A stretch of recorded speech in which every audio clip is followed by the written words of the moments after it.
Customer किसी भी company का वो बिजनेस पार्टनर है जो कि उस कंपनी से गुड्स या फिर सर्विसेज परचेज करता है। और बिजनेस पार्टनर वो इंडिविजुअल या फिर वो एंटिटी है जो कि उस कंपनी के साथ बिजनेस रिलेशनशिप में होता है। तो किसी भी कंपनी के लिए कस्टमर एक बहुत ही इंपॉर्टेंट एलिमेंट है और आज के मॉडर्न बिजनेसेस में कस्टमर के डाटा को मेंटेन करना वो भी एक चैलेंज है।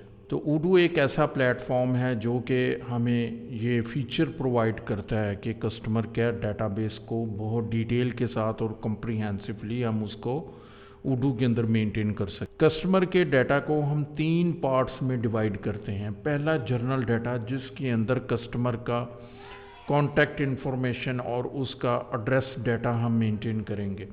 दूसरा है सेल्स डाटा, जिसमें हम सेल्स से रिलेटेड उसकी इंफॉर्मेशन मेंटेन करेंगे जैसा कि क्रेडिट लिमिट वगैरह। और तीसरा है अकाउंटिंग डाटा जो कि रिसीवेबल के साथ इंटीग्रेट होगा, उसमें उसके कंट्रोल अकाउंट, पेमेंट टर्म्स और रिकॉन अकाउंट जो है वो मेंटेन करेंगे।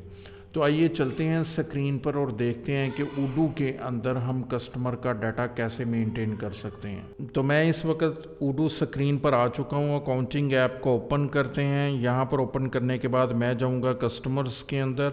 यहाँ पर अगेन कस्टमर्स का मेरे पास लिंक है, मैंने कस्टमर को ओपन किया। तो ये दो इस वक्त जो इस डेटाबेस के अंदर मेरे पास 2 कस्टमर्स इस वक्त शो हो रहे हैं। मैं यहाँ पर क्लिक करता हूँ तो ये मेरे पास कस्टमर का डाटा ओपन हो चुका है। यहाँ पर जो कस्टमर का नेम आ चुका है, उससे ऊपर उसकी टाइप है वो इंडिविजुअल है या फिर कंपनी है। तो यहाँ पर ये कंपनी है। उसके बाद उसका एड्रेस डाटा आ रहा है, ये उसका टैक्स आईडी नंबर, जो VAT number, tax ID number या जीएसटी नंबर, हर कंट्री के जो भी उस हिसाब से ये हम टैक्स आईडी उसकी आ गई है। उसके बाद उसका कॉन्टैक्ट डिटेल। अगर ये कंपनी है तो ये सारा वो डाटा आ रहा है जो कि कंपनी से रिलेटेड है। यहाँ पर हम इंफॉर्मेशन मेंटेन करेंगे। कंपनी का जो हेड ऑफिस है उसकी जो फिज़िकल एड्रेस है वो यहाँ पर मेंटेन करेंगे। कंपनी की ऑफिशियल वेबसाइट जो है वो उसको मेंटेन करेंगे।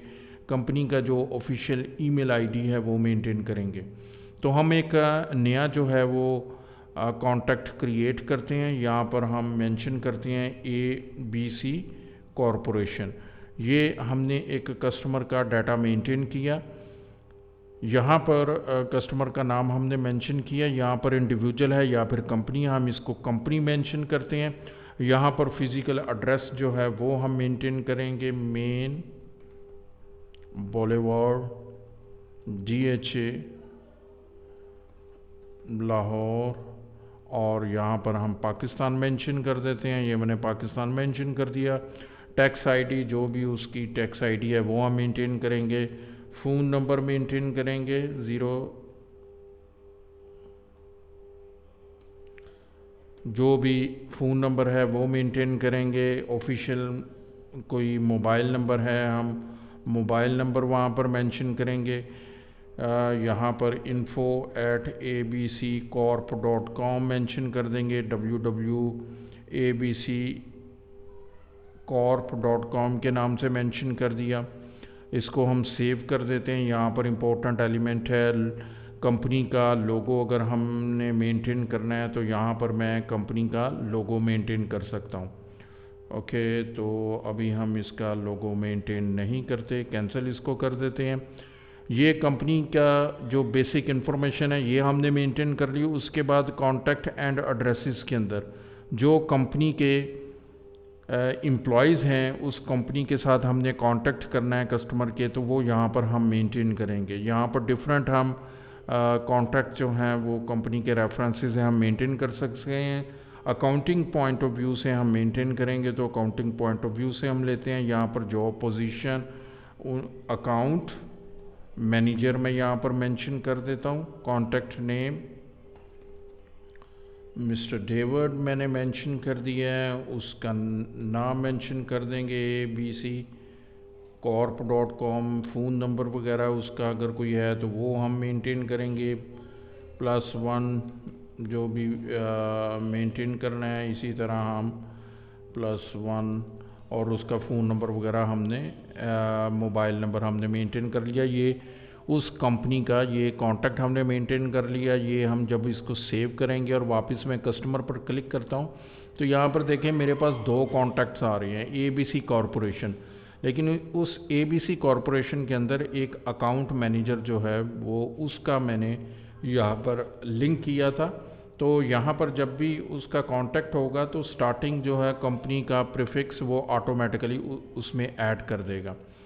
दोबारा इसको ओपन करते हैं। ओपन करने के बाद यहाँ पर अकाउंटिंग के अंदर हम आ गए हैं। तो अकाउंटिंग में आने के बाद यहाँ पर बैंक अकाउंट नंबर हम इंफॉर्मेशन पर्पज़ के लिए मेंटेन कर सकते हैं, बैंक अकाउंट।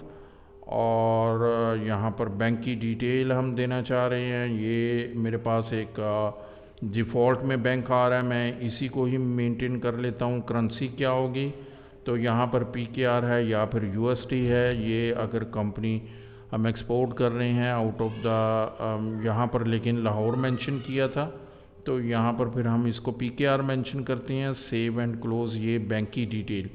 उसके बाद ये अकाउंटिंग एंट्रीज़, ये बहुत इंपॉर्टेंट है अकाउंटिंग पॉइंट ऑफ व्यू से। ये रिसीवेबल, यहाँ पर हमने एक GL रीकोन अकाउंट या यहाँ पर हमने अकाउंट रिसीवेबल एक रीकोन अकाउंट प्रोवाइड करना है जो कि इंटीग्रेट होगा GL के साथ। जब भी हम कस्टमर की ट्रांजैक्शंस करेंगे तो ये अकाउंट जो है वो डेबिट या फिर क्रेडिट हो रहा होगा। तो ये अकाउंटिंग से रिलेटेड हमारे पास इंफॉर्मेशन है जो कि हमने कॉन्फ़िगर करनी है उडू के अंदर। तो यहाँ पर एक और इम्पोर्टेंट है, टैगिंग हम कर सकते हैं।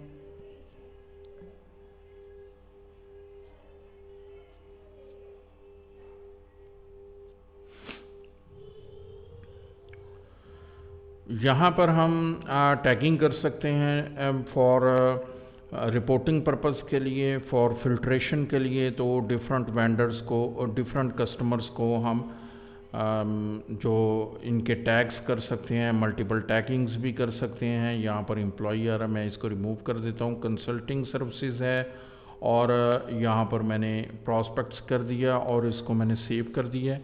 कस्टमर के अंदर चलेंगे। अब यहाँ पर मैं इसको सर्चिंग भी कर सकता हूँ टैग्स के साथ, डिफरेंट टैग्स के साथ। यहाँ पर अगर मैं टैग्स मेंशन करूँ तो ये मैंने टैग्स इन कर दिया कंसल्टिंग सर्विसेज। और जब इसको ऐड करूँगा तो ये कंसल्टिंग सर्विसेज ये मैं इनको यहाँ पर फ़िल्टर कर सकता हूँ और डिफरेंट फ़िल्टर्स के साथ कस्टमर को मैं कॉल कर सकता हूँ। सिर्फ कंपनीज़ लेना चाह रहा हूँ तो ये मेरे पास कंपनीज़ आ चुकी हैं। कस्टमर इनवाइसेस पर मैं क्लिक करूँगा तो ये अभी मेरे पास वो कस्टमर्स हैं जो कि कस्टमर्स बन चुके हैं, जिनके साथ बिजनेसेस स्टार्ट हो चुका है। तो यहाँ पर ये मेरे पास कस्टमर्स आ चुके हैं, कस्टमर्स का डाटा आ चुका है।